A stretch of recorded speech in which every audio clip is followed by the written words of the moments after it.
Hey, and welcome back to the WeightCare Podcast. I'm your host, Sharon Polsky, your GLP-1 fact fairy. And on today's episode, we are going to go into a deep dive with Dr. Jonathan Kaplan.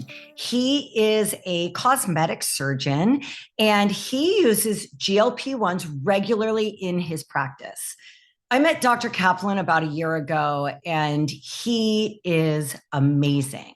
I met him while he was explaining to other lifestyle intervention practitioners during a functional medicine conference how they could incorporate GLP-1s in their practices. And I was so impressed with him. And I was shocked to find out that he was a cosmetic surgeon and not a functional medicine doctor, because he really is so incredibly knowledgeable about lifestyle intervention and functional medicine. And so on today's podcast, we are going to dig deep into using those GLP-1s before invasive surgery. And he's really good at dispelling a lot of the myths surrounding GLP-1s. And so I'll probably dig in deep with him on dispelling some of those myths as well. But for me, what I find so exciting about talking to people like Dr. Kaplan is he is not a one-trick pony. He isn't just talking about cosmetic surgery, although I've said this for a very long time. If you want to change the size of your chest, you can see a plastic surgeon. If you want to change the size of your bum, you can see a plastic surgeon. If you want to change the shape of your face, you can see a plastic surgeon, and nobody cares. But the minute you say, I'm not happy with my weight and I want to lose weight, people are like, oh no, you shouldn't want to lose weight. You shouldn't want to change the shape of your body. That's so fascinating to me. So I want to talk to Dr. Kaplan about that, how it's far more accepted in society for you to get breast augmentation or even butt implants, but it's not okay and not accepted in society for you to take GLP-1 weight loss medication. So I want to dig deep into that. I want to talk to him about this myth of people having to wean themselves off of the medication, because he talks about this a lot, even though this isn't really talking about plastic surgery and cosmetic surgery, but he really talks about that a lot. Like, you stay on high blood pressure medication the rest of your life. So why do you have to wean off your GLP-1s? Why can't you use them for maintenance? And he's one of the only doctors really talking about this, although I talk about this all the time and it is my love language. And then the other thing I want to talk to him about is bariatric surgery and how this is an amazing alternative to bariatric surgery and far less invasive. And so he's going to be kind of my go-to guy about anything surgical and GLP-1s. So that is what we are talking about today. And I am so excited for this episode of the WeightCare Podcast, conversations about a new era of weight management and GLP-1 weight loss medications. This is your host, Sharon Polsky. Welcome to the podcast. And I am joined by Dr. Jonathan Kaplan. He's going to tell you a little bit about himself. And we are going to have a conversation about GLP-1s prior to any type of cosmetic surgery you have. And we're also going to talk about weaning off your GLP-1s. And we're going to talk about GLP-1s in lieu of bariatric surgery. So we have an action-packed show for you guys today. Dr. Jonathan Kaplan. Thanks so much. Thanks for having me. Very clear 3-part agenda. I love it. We know exactly what we're getting into. I'm Jonathan Kaplan. I'm a board certified plastic surgeon in San Francisco, originally from Alexandria, Louisiana. So if you hear an accent, that's where it's from. And go Tigers. Big LSU fan. But my wife and I moved out to San Francisco 11 years ago. I took over an existing practice and started a separate company that dealt with price transparency in healthcare. That led into a platform that dealt with people being able to purchase non-surgical services after they checked the pricing on those healthcare services. And then that evolved into subscriptions for healthcare services like Botox and now weight loss medications, good quality compounded versions of these weight loss medications, and really any subscription services we help people with. But that's me. Yeah, and that's amazing because we have to make this stuff so much more accessible to people because, you know, the big name brand pharmaceutical companies don't want to make this accessible to everybody. So it's great that people like you have really, that's your love language, is getting it out to people. Right. And they would like, the name brand drug companies would like to make it more accessible to people as long as they're willing to pay the name brand drug prices for these medications. Correct. So as long as you're able to pay over $1,000 if you don't have insurance coverage, which is statistically unlikely, only about 23% of insurance plans cover this. So the name brand drug companies would be happy for the rest of America to get these medications, pay over $1,000 out of pocket. But since that's not feasible, that's where practices like mine and other providers like that we work with, where we get access for patients through the duplicate of the active ingredient in the name brand drug from these compounding pharmacies, which by law have to be a duplicate. They can't be some quasi knockoff. That's the only reason the FDA allows compounding pharmacies to make the duplicates, because they know that there's a shortage of the name brand drug. And so they want to make sure that Americans are getting the same thing. And I think that's the big misconception. I know that's not on our agenda, but I'm going to throw it out there because you brought it up. How many people say to me every day as a weight loss coach and say to the doctors every day, can I trust the compounded version? Is the compounded version okay? And we show them the data and they're still skeptical. And then they still say I'm injecting water, and we know it's the proper medication. Right. And the truth is, you can actually get more data from the compounded versions of these medications than you can from the name brand drug companies. Like if you call Novo Nordisk or Eli Lilly, it's like, send me your data, showing me that this is really the drug that it is. They're not going to probably respond to your call. They're probably going to say, oh, just check out our FDA paperwork, which is pretty hard to read. Whereas if you contact a compounding pharmacy, they're going to provide you with all the stability testing information, all the data that they turn over the State Board of Pharmacy. And that's what people have to understand. And it's not that they necessarily I think some people certainly distrust compounded pharmacy medication because they mostly they just don't know what compounding pharmacies are. They never heard of them before. Correct. And the truth is, the active ingredients that you get from the name brand, from the compounding pharmacies, they're sourcing it from FDA registered manufacturers. Yeah. It's going through the compounding pharmacy that has a license in your state.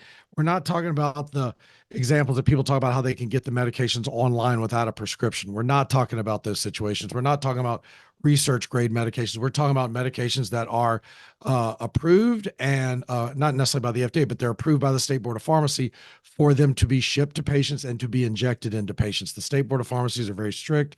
Myself being in California, we know that it's so strict in California. Strict. I'm in California also. I feel very we're jumping through a million hoops here. Exactly right. I feel very comfortable with our supply chain, that the patients are getting getting what they say they're getting, and you can get a certificate of analysis from the compounding pharmacies that show that what you're getting is what they say you're getting. So I feel after a couple of years of doing this, I feel very comfortable with the compounded meds, and it's clear. I mean, patients, you don't even have to believe me. Just look at patients. They feel the food noises going away. They feel the tightness in their abdomen or in their stomach. They see themselves losing weight. They see their hemoglobin A1Cs getting better. So it isn't just sugar water. It's clearly the same medication found in the name brand drug. Well, I think the reason why people are saying that they don't trust the medication is because it's those people that aren't seeing the results in the first week. No drug works the first week that you take it, right? And so now we know that our GLP-1s are anti-inflammatory, neuroanti-inflammatory. They're dehydrating. So you might lose a little water weight in the first week of taking a GLP-1, but you're not losing measurable body fat in week number 1. And people are saying, yeah, but my friend on TikTok, who's really not their friend, just this person that they ran into on TikTok, said they lost 10 pounds in 1 week. I mean, these stories are so unrealistic that they've set such unrealistic expectations. So if they didn't lose 3 pounds in 5 days, they think that they got sugar water. And that's what I'm running into with my clients. Right. And it's so true. I get direct messages all the time on our TikTok page where people are saying that I only lost 20 pounds over 4 months. It's like, that's incredible. You lost 20 pounds. But even any variation of that, any amount of weight you've lost is amazing, because think about it, if you weren't on these medications, you probably wouldn't have lost any weight. That's why you were going to take these medications in the first place, because you were desperate for but the difference is that now your desperation is leading you to a real drug that really does work. It's not, something that's going to give you a heart valve disease or something like crazy fad diet. I mean, these are really, that's why I'm so passionate about these medications, because while the compounded version may not be FDA approved, the class of medication is FDA approved. There's so much research behind it. Oh, so much. I mean, they've been around 20 years. This isn't new. Exactly. When people say this new medication is going to give people 3 heads, I'm like, you are so uninformed and uneducated. Just go be quiet. Because exactly. go get educated and then jump into the conversation with the rest of us, or go be quiet because exactly right. You're showing what you don't know. Right. Just because they're new to you doesn't make them new. Again, the class of medication has been around for over 20 years. And so we do know about the side effects. How many people have come to your practice because it isn't calories in and calories out? They came to you because they didn't have GLP-1s and they're like, please suck it out of me because I have tried every diet out there and nothing works. And I've heard that from my clients for years. Right. And that's kind of how we got into this in the first place, is patients were coming to us thinking that liposuction and body contouring procedures like tummy tucks were weight loss procedures. Like, no, it's like before we had GLP-1s, we would say, this is not a weight loss procedure. You need to lose weight. But if your BMI is too high, you're not going to have a good surgical result. You need to go lose weight, diet, and exercise, which we felt terrible saying that because we knew how, like, that's the same mantra they've heard over and over again for decades. And we know it doesn't work. And it doesn't work. There's insulin resistance involved. There's things that we don't exactly understand. There's your body set weight, in your hypothalamus that's like that as you get older, your body again becomes more insulin resistant, and that body set weight, that thermostat increases. So it takes longer for you to feel full. So it was just being able to being able to tell people that we actually had an answer to help them lose weight, to get them in a better position for their surgery. That's the reason we started the weight loss program in our practice a couple of years ago. And it's been incredible to see people losing weight with these medications because the medications are weight loss treatments. They are indicated for that. Whereas the liposuction, the tummy tuck was not a weight loss procedure. It's a body contour procedure. And then whenever they lose the weight and they come back and have the surgery, their results are so much better. They're Instagrammable now. They have great before and after photos. Better and lifelong better. Like they're going to, and the thing that I love about, so I've had my clients, my weight loss clients, they've gone and done weight loss with me prior to me having GLP-1s, prior to getting surgery. And so I was part of the solution to the problem that you're talking about, but I didn't have this. So it took me 9 months, a year, 2 years to get to the people to a place where they could go have their surgery. And then even then the results weren't great. And now my GLP-1 patients, they go get surgery and I'm like, you have a whole new lease on life. Not only did you lose enough weight that's the size of another person, 120 pounds. Now look at what you were able to do through cosmetic surgery and stacking it all together, and then keep the weight off. Now, a lot of my patients are doing some weight maintenance using the GLP-1s. I do weight maintenance myself. I take 5 milligrams of tirzepatide every 33 days for weight maintenance. It crowds out that food noise. I'm insulin resistant. I can now eat an apple every day. I couldn't eat an apple or a sandwich before. So it really was so helpful. But that's what my clients are doing. So post-surgical, and they're post-surgical, not to like go back to that subject, but post-surgical recovery is so much better now from people being on GLP-1. So I thought that was so cool, both of those things. No question. I mean, even bariatric surgeons are putting patients on these medications before the bariatric surgery, because even though they're overweight, to get them down, their weight down a little bit reduces the post-surgical complications. Then they'll do the bariatric surgery, and then they'll offer these GLP-1s after surgery. Once they hit, maybe if they hit a plateau that's above their goal weight, then these medications will help them get further towards their goal weight. Or if they start to regain after bariatric surgery, they put them on GLP-1s. But that's really the key, is that you use the medication to get down to your goal weight, then maybe you get your surgery. But throughout all of that, you still want to be working out, because even though maybe working out doesn't help you lose 30 pounds, in everybody's case, but you still want that heart health. You still want to be working out to minimize the lean body mass loss. People always talk about, these medications lead to lean body mass loss, but any type of massive weight loss leads to weight loss that includes bone and muscle. But people act like it's this predetermined fate that you can't do anything about. But no, if you eat right, if you eat high protein foods, if you continue working out with your personal trainer, then you can build up your muscle mass. You can mitigate or minimize that lean body mass loss that's associated with all types of weight loss, not just these medications. So, but 80 to 100 grams of protein a day is so much protein for people that have barely been eating 20 grams of protein. So we take them, we put them on a medication where they're not hungry anymore. And then we say, but you need to eat 80 to 100 grams of protein. I mean, some of my clients need to eat 200 grams of protein a day because of their size. And they've not even eating 20 grams of protein a day. And so that's where the muscle loss has come from. I was already eating 100 grams of protein a day. So I actually gained muscle and lost body fat on GLP-1s. So that's awesome. Isn't that self-fulfilling prophecy that you're going to wither away to nothing like a real housewife if you take a GLP-1. Yeah, my brother-in-law is a bariatric surgeon, and patients always talk about are they going to lose too much weight after bariatric surgery? And he says, after all the patients I've treated, nobody's ever disappeared. Nobody's ever lost so much weight that they just disappeared into nothingness. So yeah, your body does have this like built-in clock where you get to a plateau. You just hope that your plateau is at your goal weight. And these medications can help you with that. And then also there's medications that you can add on to these medications if you get to a plateau, like metformin, another anti-diabetes medication, or bupropion. And people say, oh, well, you shouldn't combine two medications. Well, actually, there's a lot of studies that would say you actually can combine these medications. I'm not talking about combining semaglutide, tirzepatide. I want to make that clear. But combining different types of anti-diabetes medications that can help you lose weight or get you past your plateau, that there's a lot of good data out there, a lot of studies out there, FDA approved, studies submitted to the FDA, I should say, that show that the clinically significant hypoglycemic episodes that people were going to the ER was extraordinarily low. So your body is really smart. Your pancreas is really smart. It doesn't let everybody bottom out just because they're taking two anti-diabetes medication, as long as they're typically two different classes of medication. So that's why when we have patients who get to a plateau, maybe they've worked through the entire regimen of semaglutide, and then we've switched them over to tirzepatide. They've gotten to the max dose and they're not where they want to be. Then we can add metformin, and patients get off their plateau and they start losing weight again. It's really been successful. They're not going to be the pancreatitis or the stomach paralysis everybody talks about. That's very, very rare. But it's going to be the nausea, which is why in our practice, we just send people Zofran if they're having nausea. Yeah. Like I know they can get insurance to cover their Zofran, but they still have to go to a pharmacy. So we're just making send it easy it. I agree with that. Just pack it in. Yeah. And send it. Even the metformin I was talking about, if people get to their plateau, metformin is so relatively inexpensive. We just add metformin to patients' regimen if they do get to a plateau, but we send them magnesium tablets for getting constipation. So those are the typical ones. But what I always say to patients is that on average, these side effects are mild, treatable, and time limited. They'll eventually go away. And when people eventually get over those side effects, they're losing weight, they're happy, they get to their goal weight, and then they are nervous about stopping the medication, and that gets into the area of maintenance. Yeah.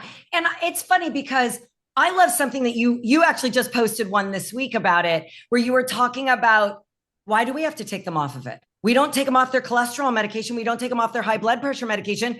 We don't take them off their insulin, which is actually making them fatter. So why are we taking them off of why do we keep talking about taking them off of their GLP-1s? And I agree with you. And I've been saying this for 2 years now, and doctors keep telling me I'm wrong. It's important. You need to take Sharon, you as a weight loss coach, you of all people should know the importance of weaning them off of this. I'm like, but why?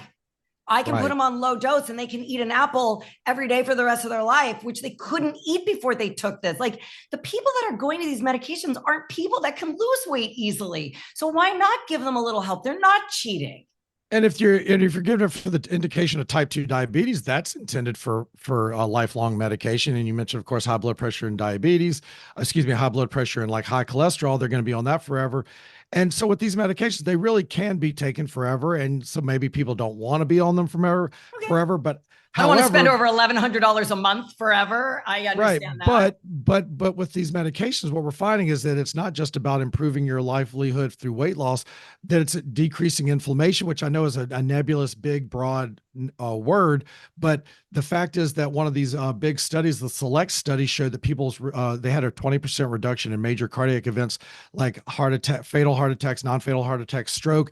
And they found that these benefits were occurring even before they lost weight. So that's why they were saying it might be inflammation, right? They're eventually going to find that there's some major final common pathway, some underlying thing that connects all of these seemingly disparate disease processes, but it's all connected somehow. And it's very exciting as we get more data, more information, more studies. We're going to understand how it's all connected, but they work. That's the bottom line, is that they work, whether it's anti-inflammatory or whether it's weight loss, they work. And so why, like if you're taking aspirin every day, why would you not take one shot a week? Or maybe we're going to find for those other issues, maybe it's once every 2 weeks, maybe once every 33 days in your case. Yeah. And so that's what we explain to patients, that I understand you don't necessarily want to pay the same price. Granted, the compounded versions are significantly less than the name brand so much drug. less. And the prices are coming down every day. Thank goodness. Finally, the cost of tirzepatide is coming down.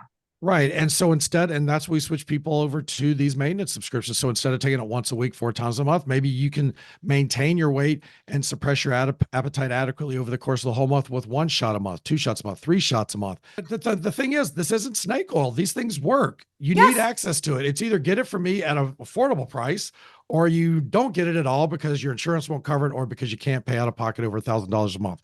Or It seems like a even if pretty your clear-cut insurance decision. covers it, you might not be able to get it. That's the So other thing. So many obstacles. You like 2.55 and 7.5s of Zepbound are really hard to get your hands on. And so your insurance might pay for it and you might get it your first month. And then what do? Month number 2, you can't get it. Month number 3, you can't get it. You've gained the weight back. It's this cycle where if they would have just gone with compounding in the first place, they would have saved so much money in the long run.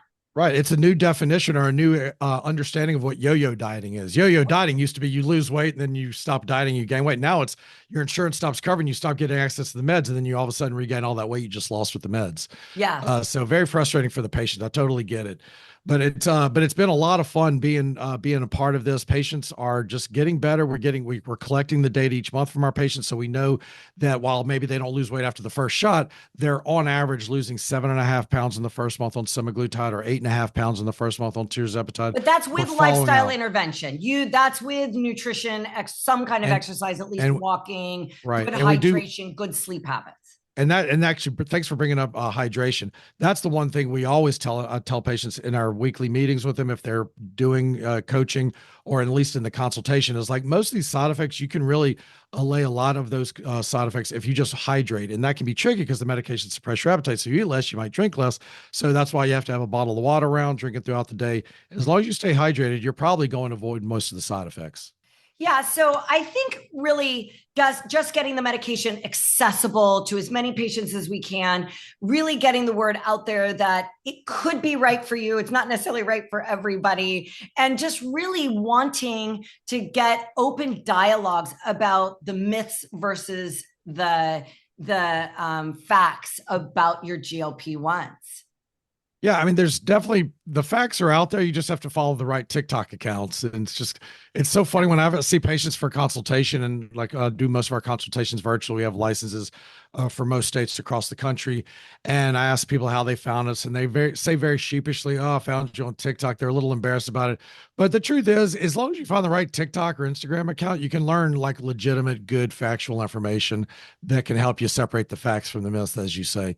So it's been very, very thrilling to be a part of this, because I say this fairly frequently, that this is the biggest thing since penicillin. I mean, it's like, that sounds strange, but in maybe it's even bigger than penicillin, because penicillin only treated infection.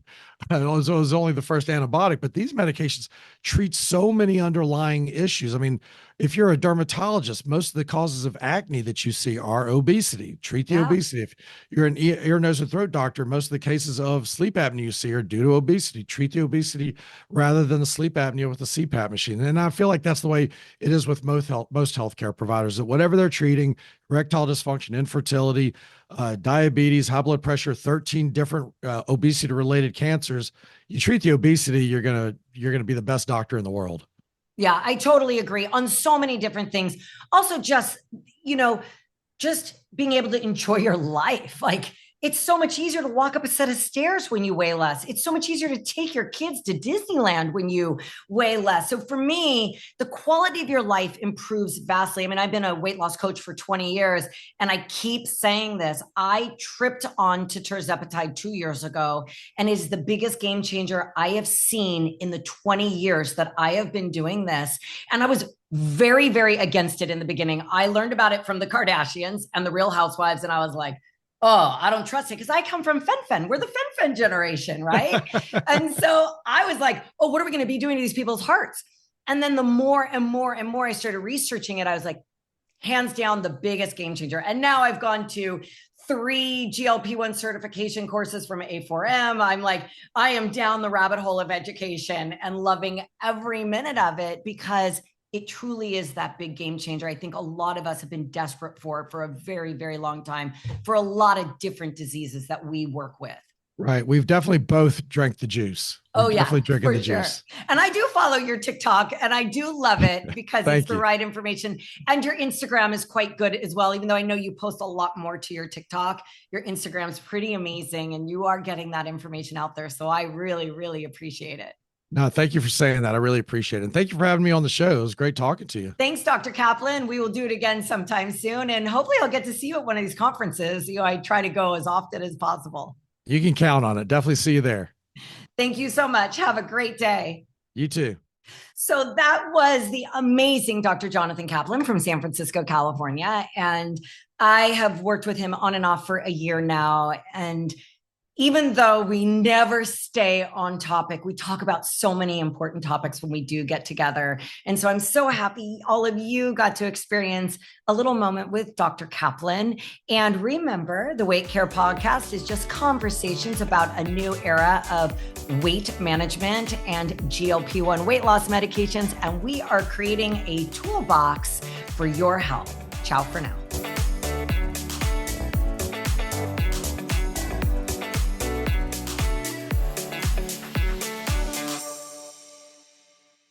The WeightCare Podcast is for informational and educational purposes only. The content shared here represents the views and opinions of the host and guests and should not be considered medical, health, or professional advice. The podcast is not a substitute for individualized care from qualified medical providers. Please consult with your healthcare provider before making decisions that may affect your health and wellness. Any statements about treatments, health protocols, or medications discussed are based on personal experience or professional expertise and may not be suitable for everyone. Always seek personalized advice from a licensed healthcare professional who understands your specific health needs.